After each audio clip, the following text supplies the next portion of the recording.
거대한 제국이 작은 나라 앞에서 무릎을 꿇는다는 건 불가능해 보입니다.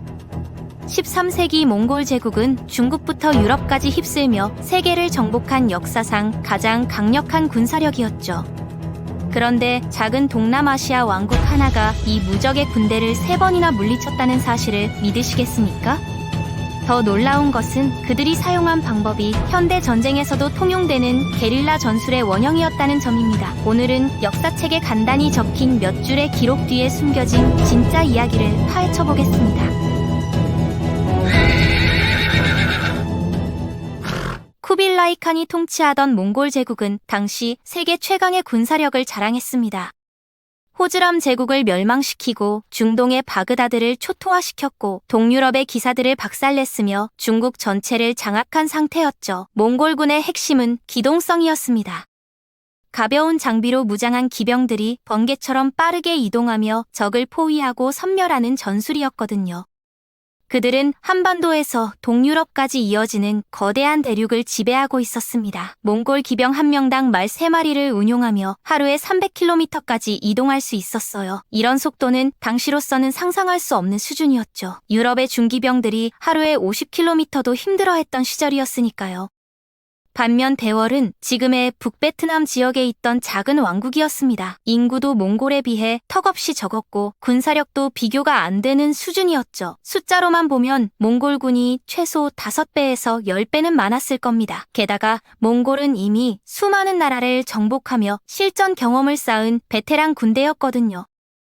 누가 봐도 승부는 뻔해 보였습니다. 하지만 여기에는 함정이 있었어요. 몽골군의 강력한 기동력은 특정 조건 하에서만 발휘될 수 있었거든요. 넓은 초원이나 평야에서는 무적이지만 정글과 늪지대가 많은 동남아시아에서는 사정이 달랐죠. 말이 제대로 달릴 수 없는 지형에서는 몽골군도 보통 보병과 다를 게 없었으니까요.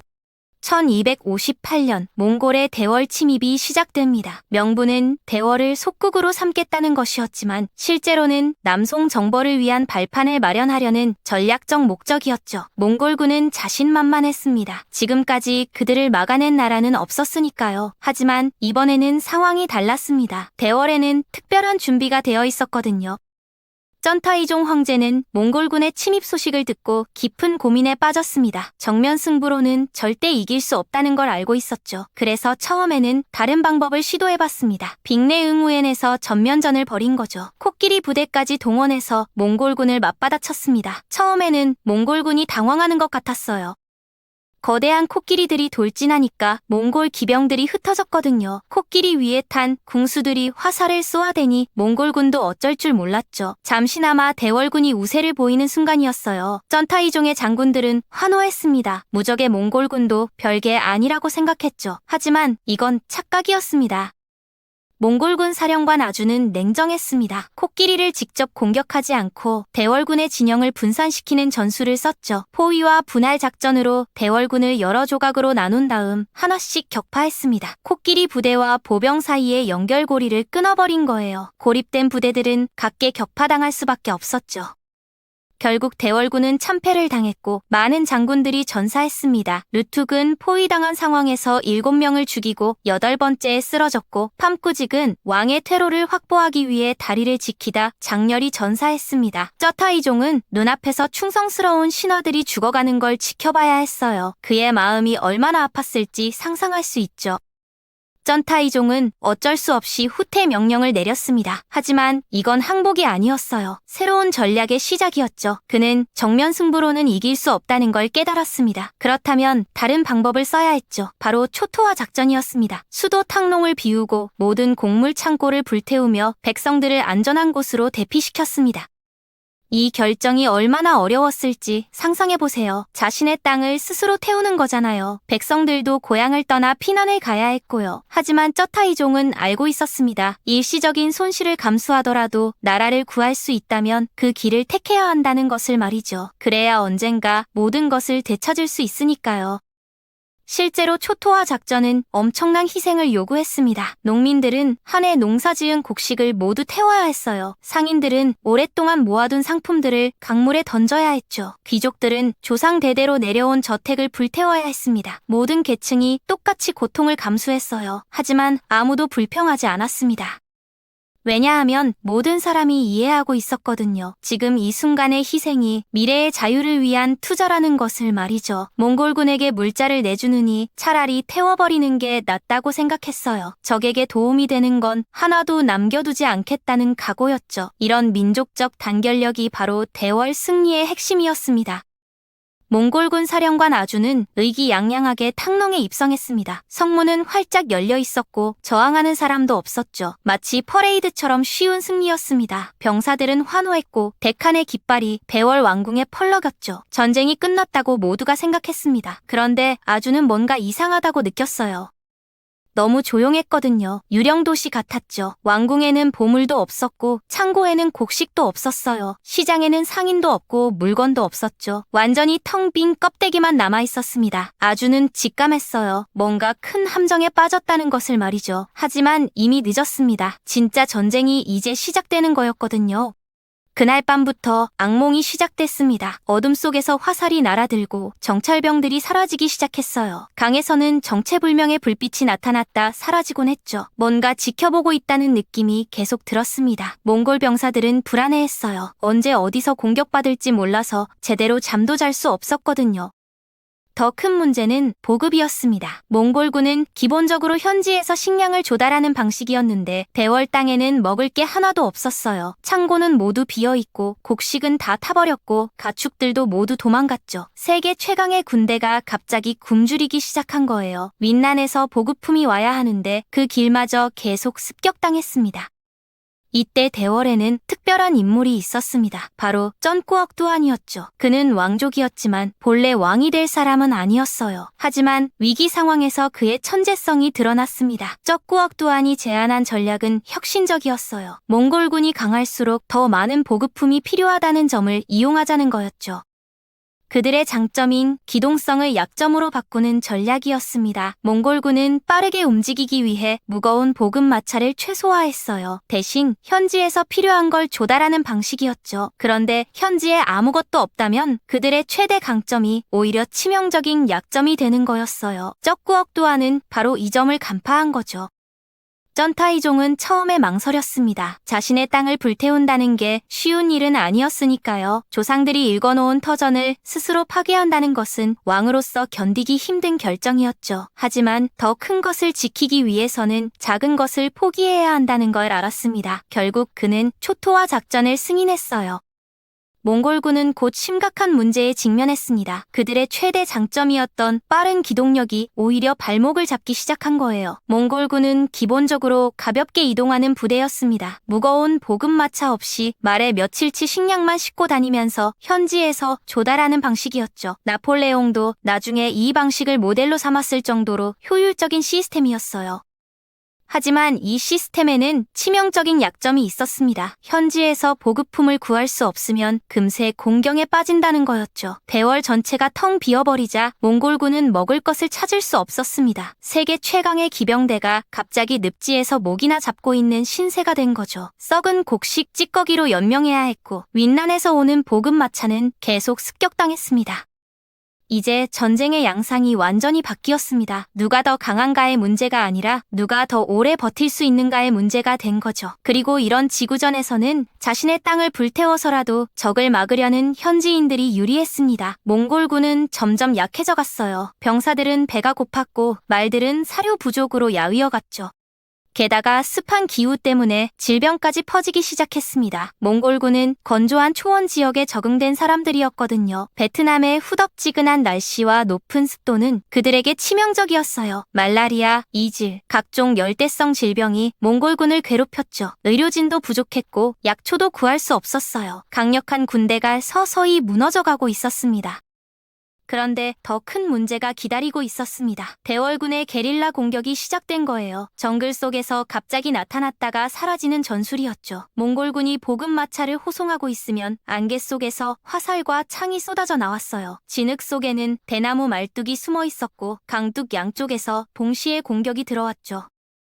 방패벽을 만들려고 해도 지형이 불리했고 추격하려고 해도 적들은 이미 정글 속으로 사라진 뒤였습니다. 좁은 길목에서는 몽골 기병의 장점이 전혀 발휘될 수 없었어요. 오히려 표적이 되기만 했죠. 대월군은 지형을 완벽하게 파악하고 있었고 어디서 어떻게 공격해야 효과적인지 정확히 알고 있었거든요.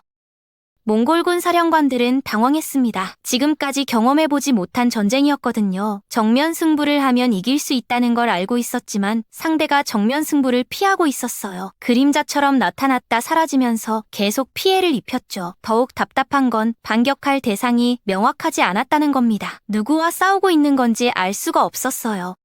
대월군의 게릴라 전술은 정교했습니다. 소규모 부대가 여러 곳에서 동시에 공격하는 방식이었어요. 몽골군이 한 곳을 추격하면 다른 곳에서 또 공격이 들어왔죠. 마치 모기떼에게 물리는 것 같았어요. 하나하나는 작은 피해지만 계속 누적되면 견딜 수 없을 정도가 되는 거죠. 몽골군의 전력이 서서히 소모되고 있었습니다. 한편 TM막에서는 대월군이 반격을 준비하고 있었습니다. 쩐타이종은 매일같이 부하들과 훈련을 시켰어요. 마을 민병대부터 시작해서 귀족들의 사병, 쩐 가문의 정예 근위대까지 모든 전력을 하나로 모았죠. 동보다운에서 쓰러진 동료들의 복수를 다짐하며 결전의 순간을 기다리고 있었습니다. 쩡꾸억 두안의 전략은 정교했습니다. 몽골군이 방심한 순간을 노리자는 거였어요. 보급 부족으로 지쳐있을 때 일격을 가하는 거죠. 그리고 공격 후에는 즉시 흩어져서 몽골군이 반격할 틈을 주지 않겠다는 계획이었습니다. 정글과 강을 이용해서 몽골 기병대의 기동성을 무력화시키는 것도 중요한 포인트였어요. 대월군의 사기는 높았습니다. 비록 첫 전투에서는 졌지만 이제 상황이 역전되고 있다는 걸 알고 있었거든요. 매일 들려오는 소식은 희망적이었어요. 몽골군이 고전하고 있다는 보고가 계속 들어왔죠. 초토화 작전이 효과를 보고 있었고 게릴라 공격도 성과를 거두고 있었습니다. 이제 결정타를 날릴 때가 온 거였어요. 또한 대월군에게는 지리적 이점이 있었습니다. 베트남의 복잡한 지형을 완벽하게 파악하고 있었거든요. 어느 길이 지름길인지, 어느 강을 건너야 하는지, 어디에 숨을 수 있는지 모든 걸 꿰뚫고 있었어요. 반면 몽골군은 낯선 땅에서 헤매고 있었죠. 길잡이도 없고 이런 상황에서는 현지인이 압도적으로 유리했습니다. 몽골군의 사기는 바닥으로 떨어졌습니다. 처음엔 쉬운 승리를 기대했는데 계속 고전만 하고 있었거든요. 먹을 것도 부족하고 질병은 퍼지고 동료들은 하나둘 쓰러져 가고 있었어요. 고향에 대한 그리움도 커졌죠. 이런 무서운 정글에서 언제까지 싸워야 하는지 알 수 없었거든요. 승리에 대한 확신도 사라졌고요. 반대로 대월군의 사기는 처음에는 두려웠지만 이제 자신감을 갖기 시작했어요. 무적이라던 몽골군도 별게 아니라는 걸 깨달았거든요. 올바른 전략만 있다면 충분히 이길 수 있다는 확신이 생겼죠. 조국을 지킨다는 사명감과 동료들에 대한 복수심이 그들을 더욱 강하게 만들었습니다. 몇 주 후 무적이라던 몽골군은 처참한 상태로 퇴각하기 시작했습니다. 굶주리고 지친 병사들, 야윈 말들, 텅 빈 보급 마차만 남았죠. 그들은 더 이상 전투를 계속할 수 없었어요. 아주 사령관은 어쩔 수 없이 철수 명령을 내렸습니다. 세계 최강의 군대가 작은 동남아시아 왕국 앞에서 무릎을 꿇은 순간이었죠. 대월군은 승리했습니다. 하지만 쩐타이종은 이것이 끝이 아니라는 걸 알고 있었어요. 쿠빌라이 칸이 이 굴욕을 그냥 넘어갈 리 없었거든요. 몽골 제국은 패배를 잊지 않는 나라였습니다. 언젠가 반드시 복수하러 올 거라는 걸 알 수 있었죠. 그래서 대월은 재침에 대비해야 했습니다. 실제로 몇 년 후 몽골은 다시 쳐들어왔습니다. 1284년과 1287년에 걸쳐 두 번 더 침입한 거죠. 하지만 결과는 마찬가지였어요. 대월은 이미 몽골을 상대하는 방법을 터득했거든요. 초토화 작전과 게릴라 전술을 더욱 정교하게 발전시켜서 몽골군을 막아냈죠. 특히 바흐단강 전투에서는 몽골 수군까지 크게 격파했습니다. 두 번째 침입 때는 더욱 체계적으로 대응했어요. 첫 번째 경험을 바탕으로 매뉴얼을 만들어 놓았거든요. 어떤 순서로 후퇴하고 어떻게 보급로를 차단하고 언제 반격해야 하는지 모든 걸 계획해놨죠. 마치 현대의 국가 비상계획처럼 세밀하게 준비된 시스템이었어요. 그래서 두 번째, 세 번째 침입은 첫 번째보다 훨씬 쉽게 막아낼 수 있었습니다. 이 승리의 비결은 무엇이었을까요? 가장 중요한 건 적의 장점을 파악하고 그것을 무력화시키는 전략이었습니다. 몽골군의 최대 강점인 기동성과 공격력을 정면으로 맞서지 않고 우회해서 약점을 공략한 거죠. 빠른 기동을 위해서는 가벼운 장비가 필요하고 가벼운 장비를 위해서는 현지 보급이 필수였어요. 바로 이 지점을 노린 거였습니다. 두 번째는 지형의 활용이었습니다. 베트남의 정글과 강, 늪지대는 몽골 기병에게는 최악의 지형이었어요. 말이 달릴 수 없는 곳에서는 몽골군도 보통 보병과 다를 게 없었거든요. 대월군은 이런 지형을 최대한 활용해서 자신들에게 유리한 조건에서만 싸웠죠. 적이 원하는 대로 싸워주지 않은 거예요. 세 번째는 심리전이었습니다. 초토화 작전으로 몽골군의 사기를 꺾고 게릴라 공격으로 불안감을 조성했어요. 언제 어디서 공격받을지 모른다는 공포는 군대의 결속력을 흐트러뜨렸죠. 적에게 안전한 곳이 없다는 느낌을 주면서 지속적으로 압박한 거였습니다. 이런 심리적 압박은 때로는 직접적인 공격보다 더 효과적이었어요. 네 번째는 정보전이었습니다. 대월군은 정보 수집에 탁월했어요. 몽골군의 움직임을 실시간으로 파악하고 있었거든요. 어디서 진영을 차리는지, 언제 이동하는지, 보급품은 어느 루트로 오는지 모든 걸 알고 있었죠. 반면 몽골군은 대월군의 위치를 전혀 파악할 수 없었어요. 이런 정보의 비대칭성이 승부를 갈랐습니다. 마지막으로 국민들의 단결이었습니다. 초토화 작전이 성공할 수 있었던 건 백성들이 고통을 감수하면서도 협력했기 때문이에요. 자신들의 터전을 불태우고 피난을 떠나는 게 쉬운 일은 아니었거든요. 하지만 나라를 지키기 위해서라면 그 정도 희생은 감수하겠다는 의지가 있었죠. 왕과 백성이 하나가 되어 침략자에 맞선 거였습니다.